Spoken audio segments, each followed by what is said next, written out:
Kim. How are you? I'm good. How are you? Good, thanks. And hi to everyone else who is joining us here on Friday, December 23rd. We are just kind of racing right here to the end of the year. Like a downhill skier. Swoosh. Swoosh. So I didn't say it, but welcome to Kick-Ass Conversations with Louise and Kim, because that's where you are when you are listening to us or checking us here where you can see our faces. We are glad that you're here. Louise, what are you celebrating this week? Oh, good grief. We start. I know we start the same way every time, and then you actually just caught me off guard. What am I celebrating? Winter. I'm going to celebrate winter today. Because it is all around, and sometimes you just have to lean into that space. I would consider that a brave celebration. I can celebrate winter for like a couple weeks, maybe 3 if I stretch it, and then I'm pretty much done with it. But that doesn't work up here. It lasts longer than 3 weeks, doesn't it? I am celebrating that we are on the other side of the shortest day of the year. Because that is tough for me as the days get shorter and shorter and shorter and the nights get longer and longer. It is tough on this body of mine. Yeah. It's different now that you're more north than what you're used to. And like it is impacting, right, our daylight hours, and impacts our energy. It impacts how we show up. All of these things we don't often think about, how that environment, how that daylight impacts us until it's gone, right? And it feels a little bit like a struggle sometimes. Oh my goodness, yeah. And it's funny because Chicago is only, I think, 2 degrees, 1.5 or 2 degrees south of where I am here in Montreal. So I'm not even that much further north. And I'm not going to blame my age because I won't do that. But it is feeling stickier. Like it's the days being shorter. And I think, I don't know, maybe it's coming off of you. We were talking about celebrating winter.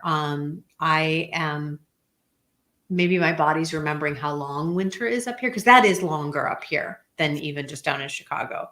It is a full 5 months of winter, and it's like, wow, okie dokie.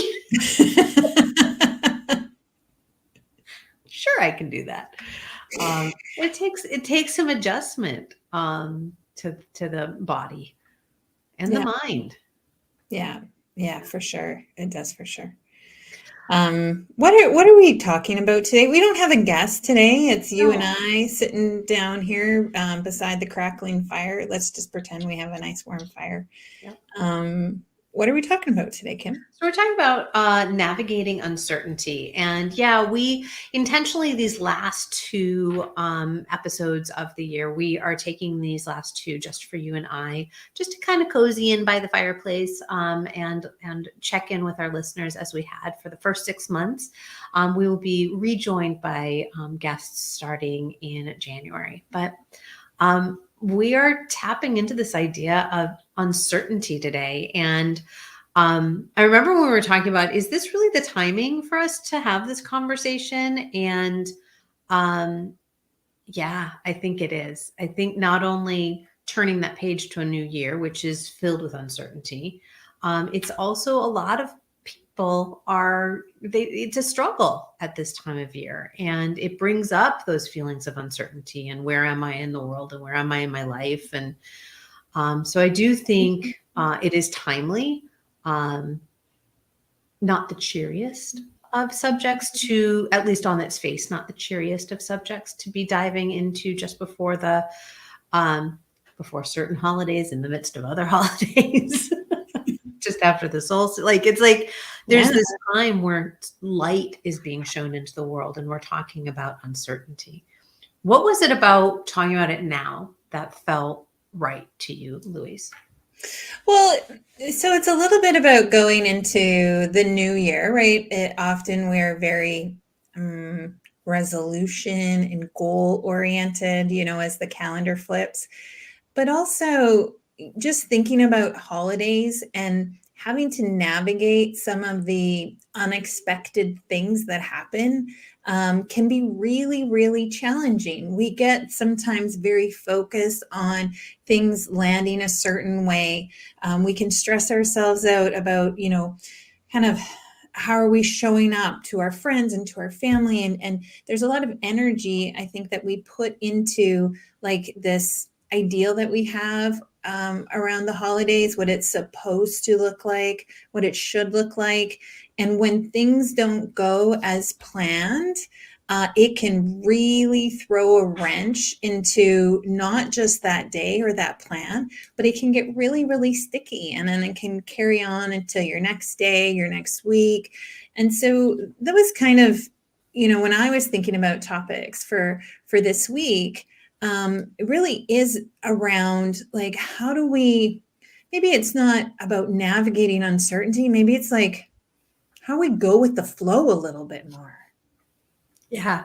Well, that's one of the ways that we do navigate it, because uncertainty is going to happen. It is certain that we will have uncertainty. Absolutely. And I like that idea of thinking of kind of life as this like river that's just kind of meandering. We don't know where this river is going to take us. And here we are bobbing along in our boat, and sometimes we're in the rapids, and sometimes there's some big rocks, and sometimes there's a waterfall. That's all the uncertainty that happens. And yet when we're going with the flow, even if that means back paddling, I don't even know if that's the term for it, but I think you know what I mean. Like, right, we're pushing against the current and turning and trying to re-navigate ourselves. That is part of going with the flow. Sometimes it is just bobbing along, and sometimes it's, oh, wait, I need to do something active here to prevent myself from hitting that rock. Or I hit that rock and I deal with how do I put my boat back in the river. Right. Yeah. And we get stuck often in this planning, right? We plan. I don't know, Kim, have you been planning anything lately? All right. So for those in the know, our daughter is getting bat mitzvahed mid-January, and we are planning a destination bat mitzvah in that we're going back to Chicago for it, because just timing wise, when we moved up here, it made the most sense to continue to belong to our synagogue. Since through COVID, we were able to go online, and we were able to continue that through our time up here. And so that's January 14th. So I am in the thick of all the plans, and already many of them haven't gone the way that I wanted them to or expected them to. And there's been a lot of that, back paddling of, okay, if this isn't gonna happen, then what do I need to do? Right? I'm not crashing. I'm not getting stuck. I didn't like run into all of the bramble along the side of the river, but I am having to try and navigate my way through some spaces that are not feeling real great. They feel sticky. They feel overwhelming for sure. And they feel like it doesn't feel in the flow. Right. Right. We're talking about being in the flow, and it feels the opposite of being in the flow. And yet I know I can get myself into the flow. And I do, when something feels super sticky for me in this situation, I start to recognize it's probably not the direction I'm meant to be going right now. Like, if this isn't happening with ease, can I let it go? And can I find a different way? Right. So let me ask you, I think one of the things too that we can get kind of hooked into, like the story we can hook ourselves into, is that if it doesn't go this way, right, whatever this way is, this very particular way that I have, this idea that I have in my mind, if it's not going to go that way, it's not just about letting go, but how do we get to the other side of it and not feel disappointed? Well, Well, I feel like we were talking about this a little bit in the collective this week. When we had an opportunity, we were talking about emotions again. And I think getting to that other side is it is using the tools, the resources, as we talked again about last week as well with emotions with Kim Downey. It's using the resources that we have available to us in that moment without having to overly process what's happening.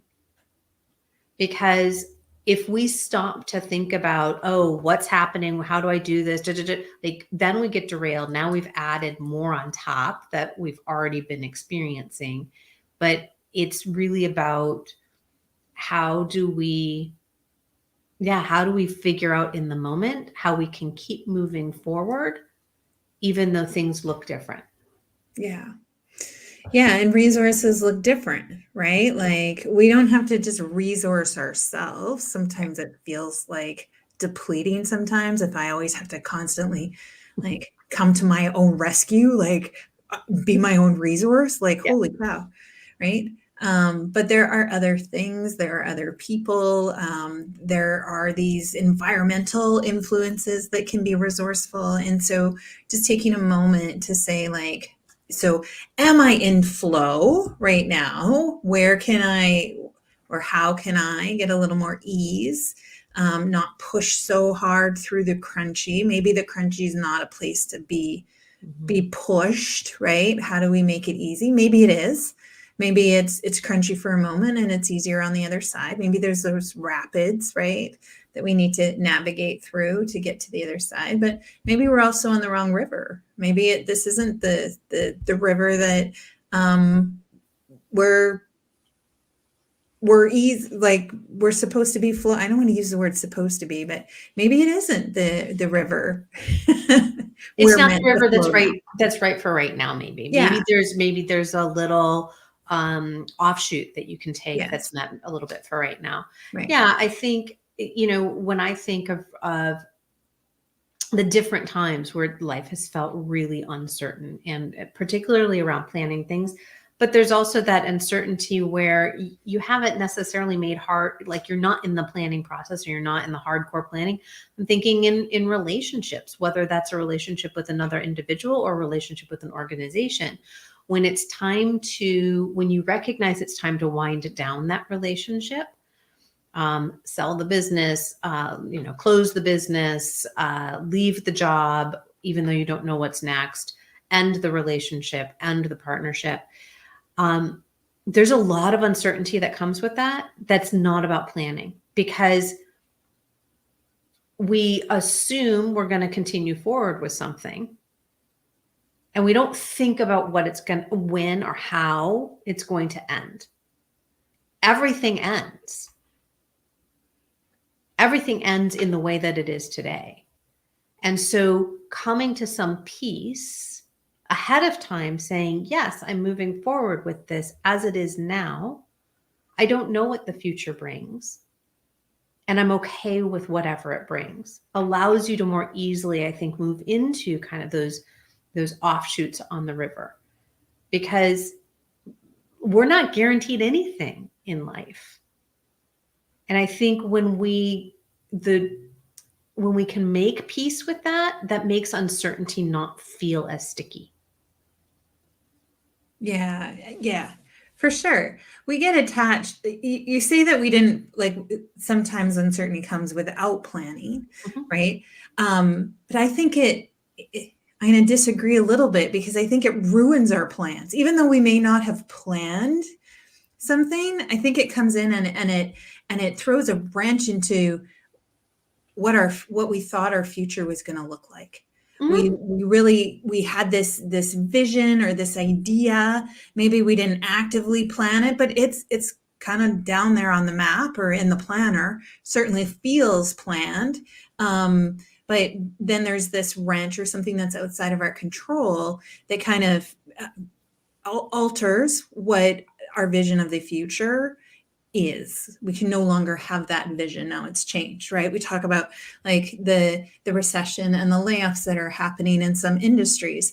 It gets really upsetting because although maybe I didn't like see myself at this company for the next 10 years, I certainly saw myself at this company, through the holidays or well into my career. And so we have this vision of what our lives look like, and then outside of our control, these things come in and they totally f that up and mess that up. And so finding a way through that, I think is about detaching yourself not from the outcome, but from the vision of the outcome, getting more connected with the feelings that you want to have on the other side of that. Because that can look like anything, right? There are so many things outside of our control that when we can let go of the how is this going to happen? And we can say, well, why, and what do I want to happen? What is the feeling I want to have, right? In my job, in my relationship, right? At my daughter's bat mitzvah, like, what is that feeling? Then we kind of empower ourselves, because those feelings are what we can control. And we get to navigate and figure out all of the rest of that with our resources. But I think too, it's a little bit about unhooking ourselves from that vision of how it's perfectly going to play out sometimes.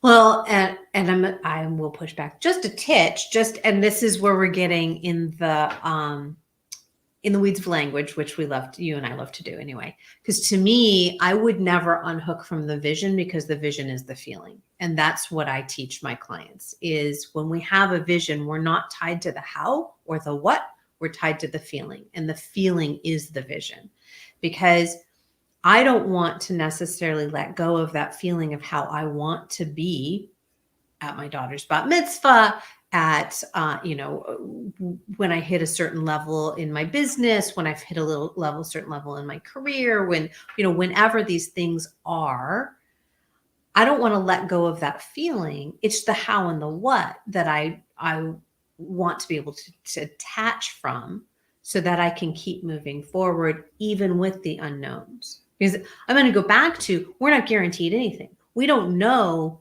anything about the future. The only thing we know about is the past and right now. And the past is our perception of what happened.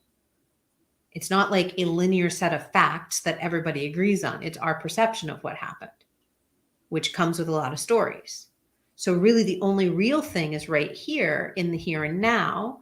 And so if we're looking ahead, and if we're talking about navigating uncertainty, I call that living, because everything is uncertain. There is nothing certain to us. And if we want to go down that road, it's then, so how do we move ourselves forward if nothing is certain? You can lock yourself in your house, and right, like when you think of it that way, it's like, well, now I just completely don't have control over anything. Everything is uncertain. And then let's just question the big, why do I get up in the morning? Or we get right, but we get to decide that. And yes, it's somewhat of a nihilistic view, but I don't think it needs to be. I think we can look at it and say nothing is certain, so everything is possible. And that's where, to me, that gets exciting, because if nothing is certain, if everything is uncertain, then everything is possible. So it's possible that shit will fall apart, and like certain things won't happen the way that we might want them to in our lives. It's also possible that things will turn out better than we could ever imagine. And so I think it's actually, uncertainty is a blessing, is something to be celebrated, because I don't want to know what's coming. See, and that can be paralyzing for people, right? We can we can stay here in the present, and now let's go through all the possible scenarios so that I'm prepared for better or for worse, right? Whatever that looks like, I'm not just gonna play worst case scenario. I'm gonna sit here right now and I'm gonna play best case scenario, and I'm gonna scenario the crap out of everything before I even move forward. And so, right, what we're talking about is like, how do we let go of that and be okay with, I've done my best, right, to move myself forward, I've used all my resources and everything I know at this moment. I'm fully resourced as I move forward into the next moment or into the next day. And whatever happens, happens. But I'm feeling like I'm coming from a good place. My foot's not going to slip back on me, and I'm not going to go backwards down the ski hill, right? I'm going to move forward in some way, because uncertainty can be very, very paralyzing for many people, good or bad, right? And so allowing yourself to know that you do the best that you can with the resources that you have at hand, and taking that step.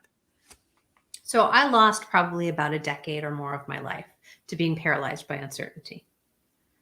The level of anxiety and depression clinical anxiety and depression that I was dealing with, because I was terrified of not knowing how to move forward and what decisions were right for me to make, and how to make them. There, even just in my career, when people look on paper and they're like, wow, you've done a lot of things. And, I used to hear that with a lot of judgment. And now I'm like, yeah, I've done a lot of different things. You're right. But it came from that place of being paralyzed, of being terrified of making the wrong decision.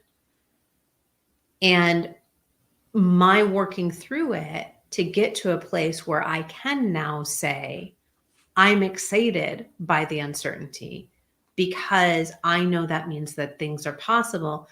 What happens is, when I'm in the throes of planning something that's super important to me and to my family, and most importantly to my daughter, like, I want this day to be really, really juicy and special for her.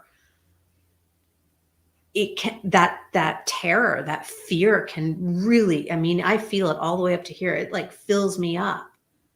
And then I have to lean into this idea of, if it doesn't happen the way that I want it to, I don't even want to say should, the way that I want it to, what's possible? And I've trained myself that question means anything is. And that means that something really, really good could be possible. But it took a lot of work for me to get from that place of being terrified of uncertainty to this place of celebration. So I do understand firsthand how scary it can be. For sure. And I also know firsthand you can move through it and get to a place where it doesn't have to be paralyzing.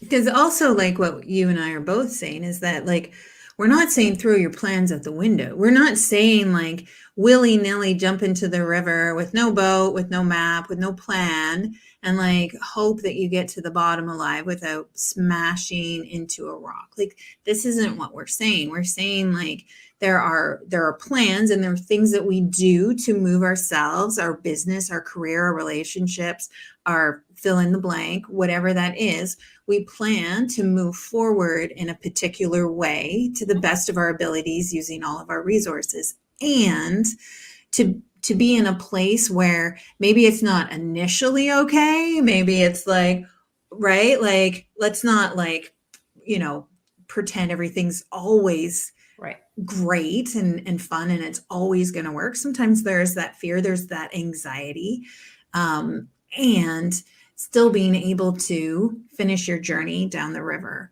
whatever obstacle comes. Like, and that's really what we're talking about. Navigating uncertainty is not to just lean in and like, woohoo, I don't have to plan anything because nothing's certain and it's just all going to work out because that's what Kim says. Everything's possible. It's all great. Like, that's not what we're saying. We're saying that to have that plan, to have that outcome, right? That feeling that you really want to bring more of into pull it from the future into your today and navigate through some of those bumpy spots. So what are some, I would love to just chat a little bit about when we talk about resources, right, to navigate through uncertainty or through a wrench in your plan. What are we talking about, Kim? What are we talking about when we say resources? Well, I think some of it is the resources that we talked about last week, where we do the emotional self-care, right? Where we are caring for ourselves emotionally and mentally, and even physically, so that we can feel a little bit more safe, because that uncertainty can definitely leave us feeling unsafe. So we want to resource ourselves in a way, whether that's talking to somebody else, talking with your coach, talking with your therapist, or changing something in your environment, changing something you wear, going for a walk, deep breathing, yoga, whatever those things are, to get you to physically feel safe again. Because we need to start from that place before we can get back and figure out how to get down this river. So I think it starts there.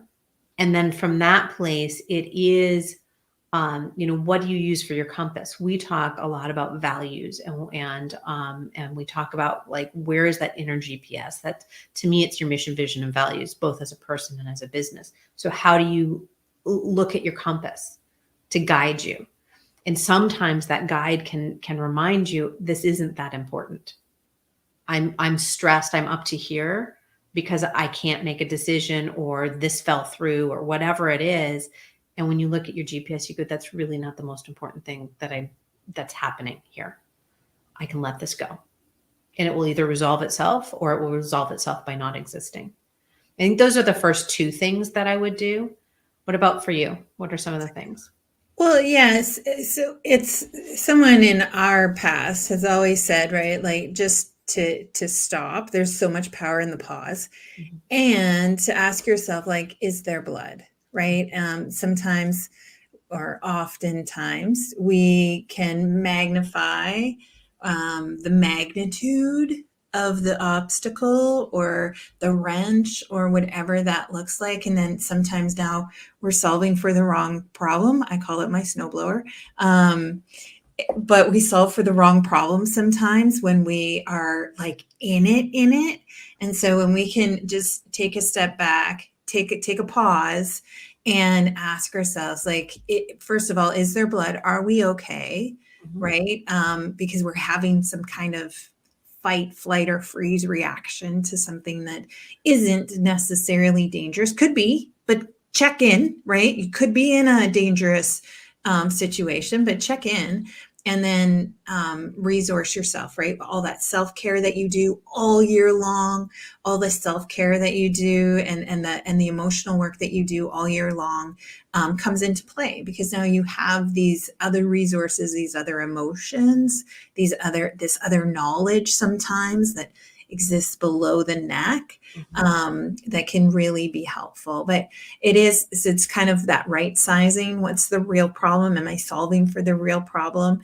And pausing for a moment to not just say it's not working, so I just got to jump in and figure out how to go around it.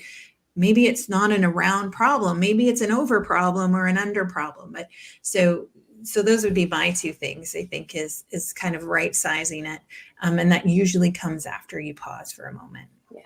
Yeah. So that physical check-in and that pause for a moment, I think, go hand in hand there, because it is we have to recognize. So in the pause, we recognize that we are safe. If we are not safe, we get ourselves to safety. Right. And the getting into our bodies and getting into that regrounding ourselves in that way, whether it's our environment, our bodies, or talking to somebody else, that ensures us that we are still safe. So we can tether ourselves back in. And then, our GPS and making sure that we're right sizing, making sure that that we haven't made this, it's not Niagara Falls. Just could be, but probably not. Yeah. Right. It's just a little bump. Yeah, definitely. I love this conversation. You know what I'm super excited about? What are you super excited about? Taking this conversation further and back into the collective, because we love doing that. We have these conversations out in the world, and then we bring them back to the collective and dive even deeper. I am super excited about that. That should be fun. If you'd love to join us in the collective and dive deeper in these conversations, we would love to have you. We are still working on admitting people to the winter cohort. So join us at yourkickasscareer.com. We'd love to have you. And if you have questions, you can reach out to either one of us on any of these lovely social medias or emails that are below. I think they're below, maybe above. I don't know where they are. They're somewhere near this video. Louise, what's your golden nugget from today? I just like that whole, well, language is so powerful, right? And that really just stopping for a moment to say, like, what's I'm going to call it purpose. You call it vision. I'm going to call it purpose because vision is something different for me. But what's the purpose? Am I still on track with that bigger thing? And there's many ways to get there. So for me, that's kind of that golden nugget, is just to stay connected to the bigger why, to your purpose, and understand that there are many ways to get there, many ways we haven't even explored yet. Everything's possible. Yeah. How about you, Kim? I really have loved the metaphor that we used today, because it feels really appropriate to how we go through life, and how we can make things feel bigger than they are. Like when we hear the water rushing, we think, oh my gosh, what's coming? And it doesn't absolutely have to be what it is that we think it's going to be. Sometimes it's not, it's quite the opposite. And so this idea of navigating, right, which is a navigational term, a seafaring term, with us going down the river of life. There was something very holistic about that felt really good in this conversation today. Gotta love the metaphors. I love the metaphors. What are we talking about next week? Do you remember? Next week is our last episode of 2022. I can't believe we're here, kinda. And how long that we've been here doing our podcast. And yeah, we just want to take a moment to pause and reflect, because that's what we do. Yeah. So we're going to be wrapping up the year with a bow and putting in the year in review out for you for discussion. And we hope that you are here to join us in that conversation. In the meantime, have happy whatever you're celebrating. Whatever you're celebrating. Whatever. Or don't. I don't know. Or don't. Or don't. Just here's what my true wish. For those of you who are looking forward to this time of year, I do genuinely hope that you are having wonderful celebrations, that you can find the happiness and joy in what you are doing. For those that this is a challenging time of year, or who just really don't want to get wrapped up in it and it doesn't feel very good, I hope that you can find the peace that you need and want, that, and have a little bit of that fill you up in a way that feels good. That's what I hope.